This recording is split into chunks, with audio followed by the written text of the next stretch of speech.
전서 4장 1절부터 마지막까지 말씀입니다. 고린도전서 4장 1절부터 마지막 21절 말씀까지 하나님의 말씀을 받겠습니다. 같이 읽습니다. 사람이 마땅히 우리를 그리스도의 일꾼이요 하나님의 비밀을 맡은 자로 여길지어다. 그리고 맡은 자들에게 구할 것은 충성이니라. 너에게나 다른 사람에게나 판단받는 것이 내게는 매우 작은 일이라. 나도 나를 판단하지 아니하노니 내가 자책한 아무것도 깨닫지 못하나 이로 말미암아 의롭다함을 얻지 못하노라. 다만 나를 심판하실 이는 주시니라. 그러므로 때가 이르기 전 곧 주께서 오시기까지 아무것도 판단하지 말라. 그가 어둠에 감추인 것들을 드러내고 마음의 뜻을 나타내시리니 그때에 각 사람에게 하나님으로부터 칭찬이 있으리라. 형제들아, 내가 너희를 위하여 이 일에 나와 아볼로를 들어서 본을 보였으니 이는 너희로 하여금 기록된 말씀 밖으로 넘어가지 말라 한 것을 우리에게서 배워 서로 대적하여 교만한 마음을 가지지 말게 하려 함이라. 누가 너를 남달리 구별하였느냐? 네게 있는 것 중에 받지 아니한 것이 무엇이냐? 내가 받았은즉 어찌하여 받지 아니한 것 같이 자랑하느냐? 너희가 이미 배부르며 이미 풍성하며 우리 없이도 왕이 되었도다. 우리가 너희와 함께 왕노릇하기 위하여 참으로 너희가 왕이 되기를 원하노라. 내가 생각하건대 하나님이 사도인 우리를 죽이기로 작정된 자같이 끄트머리에 두셨음에 우리는 세계 곧 천사와 사람에게 구령거리가 되었노라.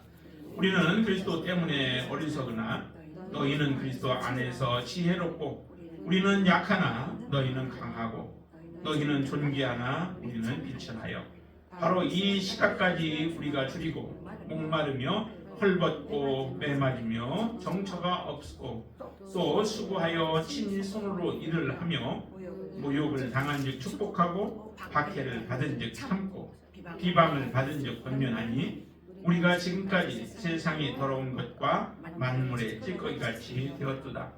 내가 너희를 부끄럽게 하려고 이것을 쓰는 것이 아니라 오직 너희를 내 사랑하는 자녀같이 권하려 하는 것이라. 그리스도 안에서 일만 스승이 있으되 아버지는 많지 아니하니 그리스도 예수 안에서 내가 복음으로써 너희를 낳았음이라. 그러므로 내가 너희에게 권하노니 너희는 나를 본받는 자가 되라.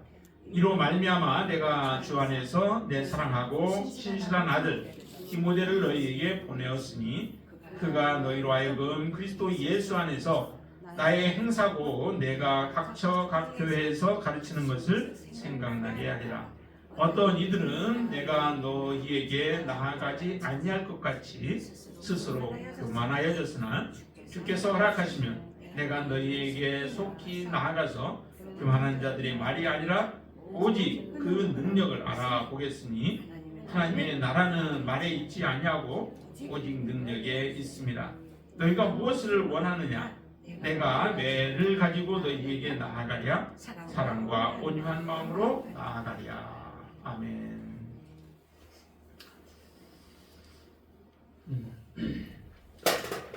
우리 고린도 교회를 특별히 여러분들이 많이 좀 생각하시면서 하나님의 말씀을 들을 수 있게 되기를 바랍니다. 고린도 교인이라 여러분들이 생각하시면서 말씀을 듣게 되어진다면 여러분들에게 더 큰 은혜가 되어질 줄로 믿습니다. 우리가 보통 설교를 들을 때에 그 설교의 내 말을 나한테 하시는 말씀이라 생각을 보통 안 하고 처음에 나올 때 이제 그런 마음으로 나오죠. 그런데 이제 듣다가 보면은 이 말씀은 내가 들을 말이 아니라 또 누가 들어야 할 다른 사람을 우리가 되면서 그 사람들에게 적당한 말씀이라고 생각하면서 우리가 하나님의 말씀을 그냥 이게 넘겨 듣게 되어진 경우가 참 많아요. 그러다 보니까 하나님의 말씀들이 은혜가 되지 못하게 되어지는데 정말 내가 고린도 교회 그 교인 중에 한 사람이다. 그리고 고린도 교회 안에 여러 가지 문제들이 있다.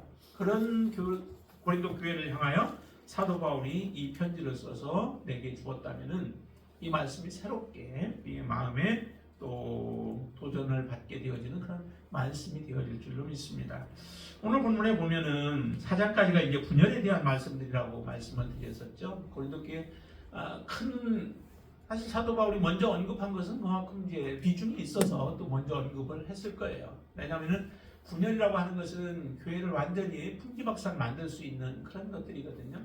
이게 잘 화합이 되어지면 서로 간에 또 시너지가 나타나서 아름다운 교회를 만들 수 있지만은 아무리 큰 교회라 해도 그냥 예를 들어 반토막이 나버리고 분열이 돼서 둘로 갈라져 버린다든지 이렇게 되어지면 마음의 상처는 상처대로 다 받고 그리고 교회는 교회대로 갈라져서 참으로 연약해지고 다른 세상 사람들에게는 이제 하나의 조롱거리가 되어지는 이런 일들이 일어나잖아요. 그러니까 이 분열의 문제를 해결하지 못하면 사실 고린도 교회는 굉장한 이제 문제 가운데 또 어려운 가운데 처해질 수밖에 없게 되어집니다. 그런 고린도 교회를 향해서 지금 주시는 말씀인데 그 문제가 어디에서 많이 발생이 된다면 사람을 따르는 것에서부터 시작이 되어졌던 거죠. 나는 그들이 열심이나 이런 부분에 있어서는 정말 대단한 열심들이잖아요. 어쨌든 많은 사람들이 좋은 사람들이 고린도 교회 안에 있었지만은 그 사람들의 영향력을 제대로 좋은 것들을 받아들이지 못함으로 인하여서 오히려 나쁜 결과로 지금 자리 잡고 있었던 거예요. 그래서 분파가 그래서 생겨진 거죠. 서로가 서로를 용납하지 못하는 거예요. 나와 한 길로 가는 사람이 아니면은 다른 사람은 용납하지 못하게 되어지는 이런 일들이 벌어지게 되어지죠. 우리도 마찬가지입니다. 교회 안에서도 그렇고 나라적으로도 그렇고 나라가 온전하게 되려면 어떻게 해요? 하나가 되어야죠. 서로 조금 다른 생각을 가지고 있어도 우리가 품을 수 있어야만 그게 바로 온전한 나라로 가게 되어지죠. 그런 것들을 하나의 발판으로 딛고 일어났을 때 그 나라는 더욱더 흔들리지 않는 거죠. 어려움을 많이 겪은 사람이나 아니면은 회사나 또 나라나 이런 나라가 되어지면은 어려움들을 겪으면서 그들이 더 그 문제들을 해결하고 또 그 문제들을 어떻게 해서든 잘 극복해냈을 때에 그 나라는 더 든든하게 서게 되어지죠. 고린도 교회가 정말 이 문제가 잘 해결되어진다면은 귀하게 또 쓰임받게 되어질 겁니다. 그런데 그 중에서 한 가지 문제는 뭐냐면은 이 사도들에 대해서 특별히 바울에 대해서 인정하는 부분이 조금 적었던 것 같아요. 바울을 따르는 사람도 있었지만은 그러나 많은 사람들 지금 예를 들어 네 파로 이렇게 나누어졌다면은 나머지 바울을 따르지 않는 세 파는 바울에 대해서 비판적인 그런 시각을 가지고 마음을 가지고 있었던 거겠죠. 그러다 보니까 바울에 대해서 그 사도권이라는 뒤에 가면 이제 사도권 문제가 나오게 되어지는데 바울을 잘 인정하지 않았던 것 같아요. 그래서 특별히 이렇게 1절에서 말씀하죠. 같이 한번 읽어볼까요? 사람이 마땅히 우리를 그리스도의 일꾼이요 하나님의 비밀을 맡은 자로 여길지어다 라고 말씀합니다. 사도 바울을 그리스도의 일꾼이라고 그렇게 믿고 또 확신하는 가운데 신앙생활을 한다면 다른 사람들에게도 다 문제들이 좀 많이 해결되어질 수 있겠죠. 그리고 하나님의 비밀을 맡은 자로 여기라 라고 이렇게 그들에게 권면하고 충고를 합니다. 사도 바울은 정말 하나님 앞에 그리스도의 일꾼으로서 하나님의 비밀을 맡은 자로서의 그 역할을 충성스럽게 감당을 했죠. 그렇게 하나님 앞에 신실하게 믿음으로 살았음에도 불구하고 그래서 사도 바울은 이런 말을 하는 거예요. 2절에 보면은 그리고 맡은 자들에게 구할 것은 충성이라는 거예요. 그러니까 사도 바울 자신은 충성했다라고 하는 거죠. 그 말을 이렇게 표현을 한 겁니다. 정말 충성이라고 하는 것은 그냥 단순한 말이 아니라 이 충성은 그 성실함이 있어야 되고 또 성실함만 있어서가 아니라 겸손해야 되죠. 성실한데 겸손이 없어요. 교만해요. 그러면 어떻게 해요? 하나님 앞에 충성됨으로 되어질 수 없게 되어지죠. 겸손한 가운데에서 하나님 앞에 정말 성실함으로 일을 할 때 그 사람을 충성된 자라고 말씀하는 겁니다.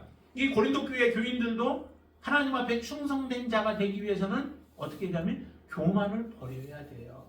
근데 교만이 어떤 게 교만일까요? 성령의 많은 은사를 받아서 교만하는 경우도 있고 지금 여기는 보니까 사람들을 따르는 가운데서 빚어지는 그런 교만함이 있었던 거죠. 그래서 6절 말씀 보세요. 6절 한번 같이 읽어볼까요? 형제들아 내가 너희를 위하여 이 일에 나와 아고를 들어서 본을 보였으니 이는 너희로 하여금 기록된 말씀 밖으로 넘어가지 말라 한 것을 우리에게서 배워 서로 대적하여 교만한 마음을 가지지 말게 하렴이라 라고 사도 바울이 편지를 쓰는 이유 중에 하나를 이렇게 말하는 겁니다. 너희들 교만하다. 그래서 서로 지금 대적하고 있지 않느냐. 그 교만함이 바로 서로에게 나쁜 감정들을 품고 교회 안에서 온전한 하나의 공동체가 되지 못하도록 만들고 있는 그 근본 원인이 바로 이 교만이라고 하는 겁니다. 이 교만을 버리지 않으면은 이 고린도 교회가 온전히 하나로 합해질 수가 없는 거죠. 한 마음, 한 뜻, 한 말을 할 수 없게 되어지는 겁니다. 이것은 곧 하나님 앞에 욕이 되어지는 거죠. 하나님의 이름을 욕되게 하는 일들이기 때문에 사도 바울은 이렇게 본을 보였다. 그런데 그 본이 사도 바울이 보인 본이 어떤 본일까요? 거기에 보면은 이런 말씀을 해요. 이 고린도 교회 교인들이 참 들으면은 부끄러운 그런 말들을 하게 되어지죠. 어떤 말인지를 한번 보세요. 자, 9절 말씀 한번 볼까요? 9절부터. 내가 생각하건대 하나님이 사도인 우리를 죽이기로 작정된 자같이 끄트머리에 두셨다. 맨 끄트머리에 두었다는 거예요. 맨 우두머리 앞에 개선 장군처럼 앞에서 앞장서서 오는 게 아니라 맨 끝에 두셨다는 거죠. 근데 그 위에 표현으로는 죽이기로 작정된 자같이 완전히 끌려가서 마지막에 이제 죽임을 당하는 포로로 완전히 붙들려서 가는 그런 삶과 같은 모습으로 하나님이 두셨다라고 얘기를 해요. 하나님 앞에 헌신되고 하나님 앞에 충성을 다하고 하나님 앞에 성실함으로 맡겨진 일들을 감당하는 그 사도 바울을 이와 같은 모습으로 지금 하나님께서 두셨다라고 말씀하시죠. 그래서 세계와 천사와 사람에게 구경거리가 되었다는 거예요. 정말 얼마나 창피스러운 모습이에요.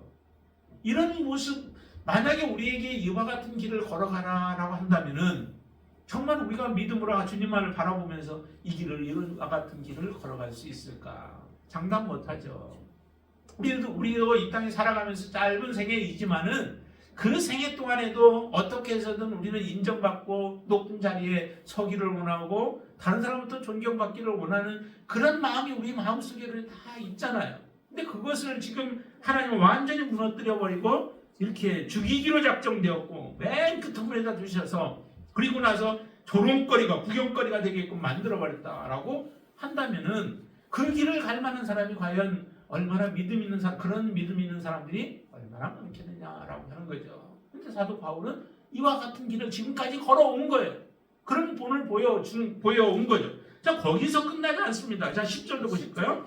우리는 그리스도 때문에 어리석으나 너희는 그리스도 안에서 지혜롭고 우리는 약하나 너희는 강하고 너희는 존귀하나 우리는 비천하다. 참 대조적이죠. 그러니까 실제적으로 고린도 교인들이 지혜롭다라고 하는 게 아니라 정말 우리는 이렇게 낮았어. 근데 너희들은 좀 그 좋은 위치에 서 있지 않느냐.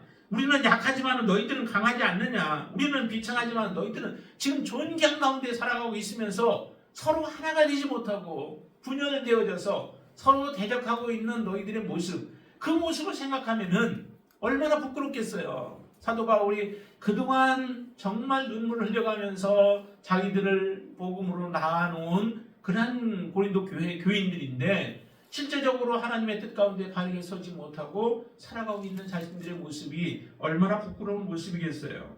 자, 11절도 또 말씀합니다. 바로 이 시각까지 우리가 줄이고 목마르고 헐벗고 매 맞으며 정처도 없고 어디에 머물러 있을 곳도 없고 지금 다 당하는 것들이 줄이고 먹지도 못하고 마시지도 못하고 또 옷도 제대로 입지도 못하고 거기다 매를 맞아가면서 이와 같은 일들이 거의 일상이 되다시피 한 사도 바울의 생애를 누구든 많은 사람들이 다 잘 알고 있잖아요.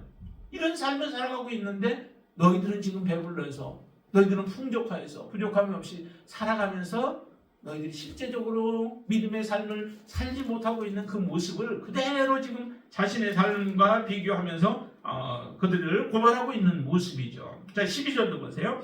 또 수고하여 친히 손으로 일을 하며 모욕을 당한 즉 축복하고 박해를 받은 즉 참고 비방을 받은 즉 권면하니 우리가 지금까지 세상의 더러운 것과 만물의 찌꺼기같이 되었도다라고 고백하고 있죠.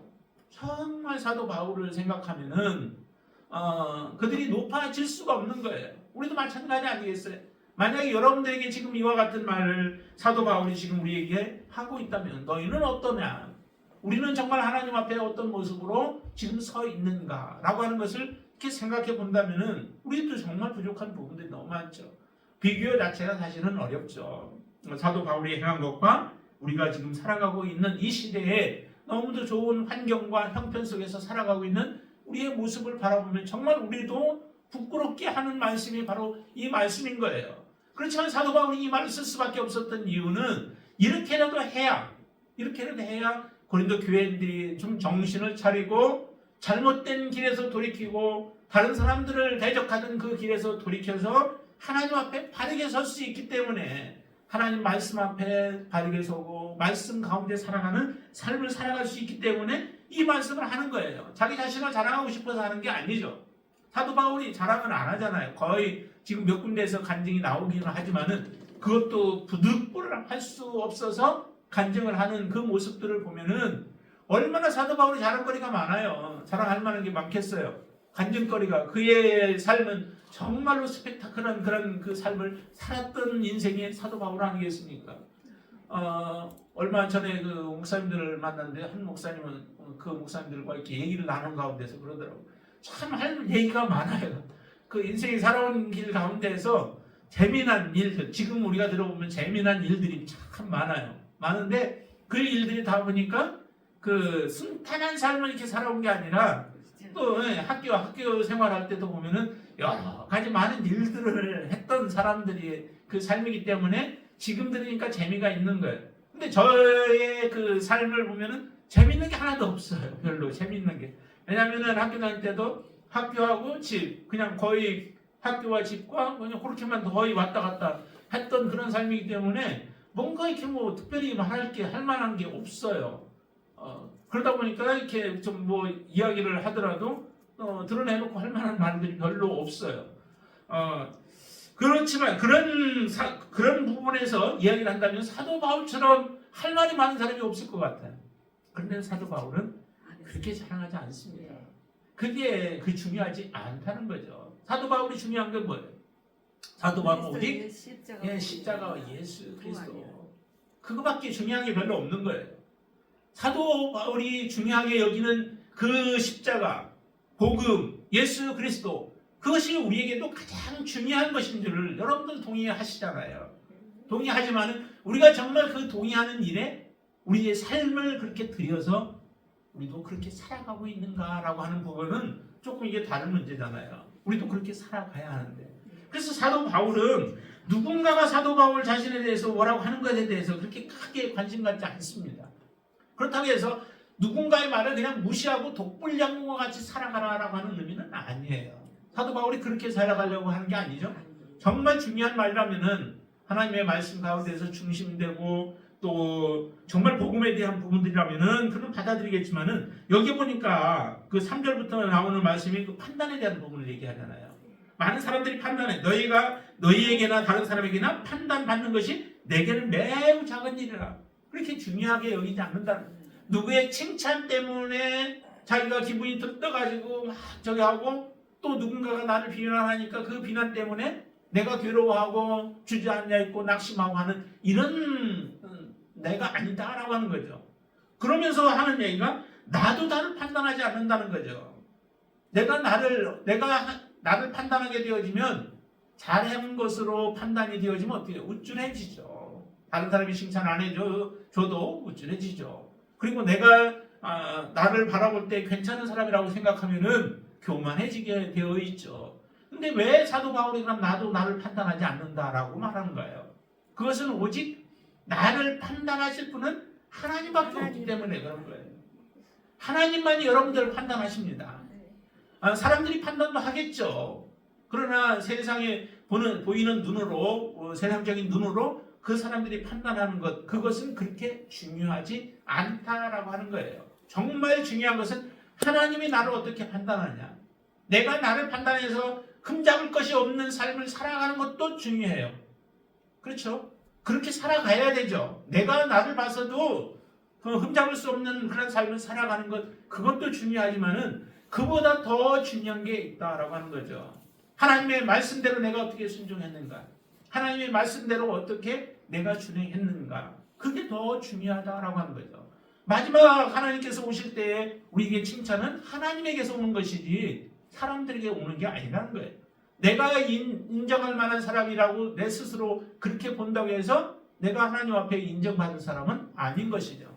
내가 아무리 인정해줘도 나는 하나님이 인정하지 않으면은 나는 하나님 앞에 책망을 받을 수밖에 없는 사람이라는 거예요. 그렇기 때문에 우리가 사람에게도 사람의 판단도 중요하지 아니하고 또한 내 스스로 판단하는 것도 중요하지 않지만은 그러나 하나님의 판단만큼은 우리가 늘 신경을 써야 하는 거죠. 그게 여러분들의 마음의 중심에 있을 때에 우리의 삶은 통제가 되어지고 또한 우리 자신을 쳐서 복종시켜서 하나님의 뜻 가운데 바르게 살아갈 수 있도록 우리를 행할 수 있기 때문에 그런 거예요. 자, 그런데 여기에 보면은 그 고린도 교인들은 어때요? 서로가 서로를 판단하는 거잖아요. 나는 옳은데 당신은 틀리다라고 하는 그런 주장들을 하면서 자기가 따르고 있는 그 사람을 중요하게 생각하고 있는 거예요. 이게 하나님이 보실 때는 이게 중요하겠어요? 사도 바울이 앞에 고백을 했죠. 동역하는 것. 한 사람은 물을 주고 한 사람은 심었고 또 자라나게 하시는 분은 오직 하나님이시다라고 하는 말씀을 그래서 말씀하시는 거예요. 하나님만이 자라나게 하시면은 하나님만이 귀하고 하나님만이 우리 그 말씀을 우리는 들어야 하기 때문에 중요한 것인 거죠. 그렇기 때문에 우리에게 맡겨진 사명이 무엇인가? 내게 주어진 사명이 그 사명을 따라서 우리가 믿음으로 살아가야 할 이유가 여기에 있는 겁니다. 이것을 우리가 바르게 알면 정말 교회 안에서 다른 사람을 대적하여서 교만한 마음을 갖는 것은 우리는 다 물리칠 수 있게 되어지죠. 여러분들은 하나님 앞에 어떤 모습으로 서시나요? 하나님이 여러분들을 보시면 어떻게 하나님이 판단하실 것 같이 느껴지세요? 우리 모습을 다시 한번 우리가 하나님 앞에 우리 자신을 세워보면은 정말 하나님 앞에 우리가 어떻게 서야 할 것인가라고 하는 것을 잘 알 수 있겠죠. 그러기에 우리는 착각하지 말고 내 스스로도 나를 판단해서 괜찮은 사람처럼 보이게 하지 말고 그러기 위해서는 우리가 자랑하지 말아야 돼요. 여기 보니까 자랑에 대한 부분을 특별히 또 말씀하죠. 7절 보니까 이렇게 말씀합니다. 모든 게 다 너를 구별한 것도 누구예요? 우리를 다른 사람과 남다르게 구별한 것, 다른 사람보다 뛰어나게 만든 것, 그것도 다 하나님께서 하셨고 여러분들이 가지고 누리고 있는 것, 내가 할 수 있는 모든 것도 다 하나님께서 주신 것이다 라고 말씀하고 있으시잖아요. 이스라엘 백성들이 가나안 땅에 들어가거든 참 염려했던 것 중에 하나가 뭐예요? 하나님은 분명히 그곳에 들어가게 하면 그곳에서 가나안 땅에서 너희들은 풍요로움을 누리도록 하나님 그렇게 축복해 주실 텐데 그 모든 축복이 내 수고, 내 노력, 내 땀, 내 피가 이렇게 된 것이다 라고 만약에 그렇게 교만하게 되어진다면 하나님은 그것을 기뻐하지 않으신다라고 하는 것을 미리 말씀을 하시잖아요. 그래서 너희들 들어가거든 그러지 마라. 그 모든 것이 다 하나님께서 은혜로 주신 것이다 라고 하는 것을 깨닫고 너희 광야 40년 동안에도 다 하나님께서 필요한 것들을 다 공급해 주셔서 너희들 채워주시지 않느냐. 그러니까 교만하지 말고 선을 넘지 말고 하나님 앞에 온전함으로 서라라고 말씀하십니다. 여기 보니까 자랑이라고 하는 게 다 그런 거 아니에요? 이 파랑은 이 분열이 일어난 것도 다 이 자랑 때문에 그런 거예요. 만약에 내가 지금 따라가고 있는 사람이 참 여러 가지로 다른 사람을 본받아야 돼 하면서 만약에 서로가 그런 마음을 가졌다면은 분열이 일어나지 않죠. 내가 비록 바울을 쫓아갔어도 그러나 저 사람들에게도 배울 게 많아라고 생각하며 서로 그 배움의 자세로 서고 겸손함으로 서게 되어진다면 분열이라는 건 있을 수 없는 거예요. 서로가 서로에게 힘이 되어지고 또 서로가 서로에게 격려가 되어지면서 하나의 길을 향하여 달려갈 수밖에 없는 거죠. 그런데 그 고린도 교인들은 바로 이런 자랑이 끊임없이 일어난 거예요. 이러면서 결국에는 판단을 하는 거죠.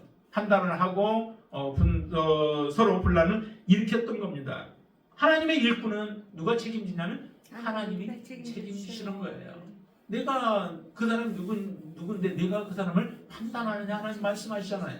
하나님의 종을 다른 사람이 판단하는 건 하나님이 허락지 않으세요. 하나님만이 하실 일을 우리가 대신 하나님과 같은 위치에 앉아가지고 다른 사람을 판단하는 일들은 하나님이 허락지 아니하시는 거죠. 근데 성경을 보면 어떤 데서는 판단하라고 하고 어떤 데서는 판단하지 말라고 말씀하시잖아요. 근데 그 판단이라고 하는 것은 이런 분야에서 서로 조금 다른 부분들이 있는 부분들을 판단해가지고 정죄하는 부분들을 하나님은 하지 말라고 하는 것이죠. 근데 만약에 교인들 안에서 하나님을 따른다고 하는데 그 가운데서 죄가 일어나고 있다면 어떻게 해요? 그것은 분명히 판단해야 된다라고 하는 겁니다. 그러니까 분명히 말씀드리지만은 연약한 부분들이나 그 사람들이 아직 조금 다른 부분들을 가고 있는 것에 대해서 다르기 때문에 너는 틀렸다라고 하며 그들을 정죄하는 것에 대해서는 하나님이 기뻐하지 않으신다는 거예요. 다 틀리잖아요. 목사가 있고 또한 전도사가 있고 또 집사가 있고 장로가 있고 뭐 다 이렇게 있을 때에 그들의 위치들이 맡아서 해야 할 일들이 다 다른 거예요. 다 똑같은 것을 하나님은 원하시지 않죠. 이 세상에 똑같은 게 있을까요? 나무도 다 이파리도 다 똑같지 않아요. 모든 이파리들 다 다르죠. 사람도 다 달라요. 남자와 여자도 다르죠. 다 나름대로 각각의 역할들이 다르기 때문에 하나님은 그렇게 세워놓으신 거예요. 그럼 다른 것이 나쁜 것이 되어지고 틀린 것이 되어져 버린다면은 이것은 하나가 되어질 수 없게 되어지죠. 우리가 언제나 하나가 되기 위해서는 서로 다른 사람을 우리가 존중히 여기고 나보다 더 낮게 여기면서 살아가게 되어질 때에 우리의 그 공동체는 온전한 하나가 되어지고 하나님이 기뻐하시는 삶을 살아갈 수 있게 되어진다는 거예요. 그래서 자랑이라고 하는 것은 정말 우리가 조심해야 될 부분들입니다. 그래서 자랑하지 말라라고 그렇게 말씀하시면서 이렇게 말씀합니다. 사도 바울은 이 고린도 교회를 향하여 또한 사도 바울이 전도하여서 낳은 모든 사람들에 대해서 다 이와 같은 마음이었을 거예요. 그러니까 아비와 같은 심정, 유모와 같은 심정으로 항상 교회를 돌보았던 사도 바울의 그 마음을 알게 되어진다면 정말 우리도 믿음으로 살아가는 것이 어떻게 살아가야 하는 것인가라고 하는 것을 우리에게 잘 말씀해 줍니다. 특별히 사도 바울은 그래서 이렇게 말씀을 하고 있죠. 자, 16절을 같이 한번 읽죠.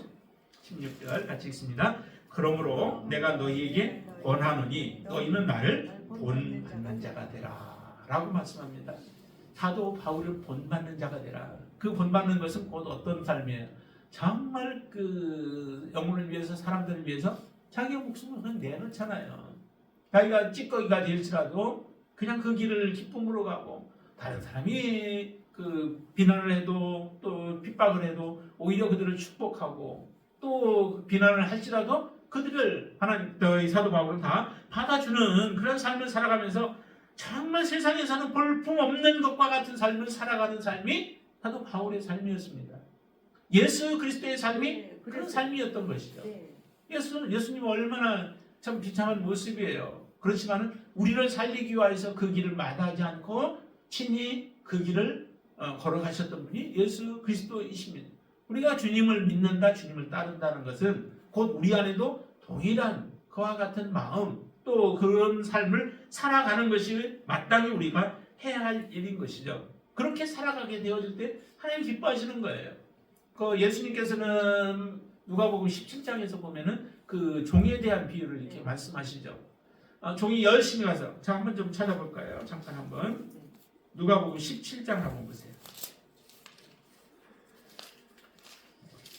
우리가 이 땅에서의 삶이 예수 그리스도의 사역자 복음의 일꾼이라고 하는 것, 그건 종과 같은 삶을 얘기하는 거죠. 근데 그 종으로서 우리가 이 땅에서 살아간다면 과연 어떻게 살아가야 할 것인가? 자, 7절부터 17장 7절부터 보세요. 자, 같이 한번 읽습니다. 너희 중 누구에게 밭을 갈거나 양을 치거나 하는 종이 있어 밭에서 돌아오면 그더러 곧 와 앉아서 먹으라 할 자가 있느냐?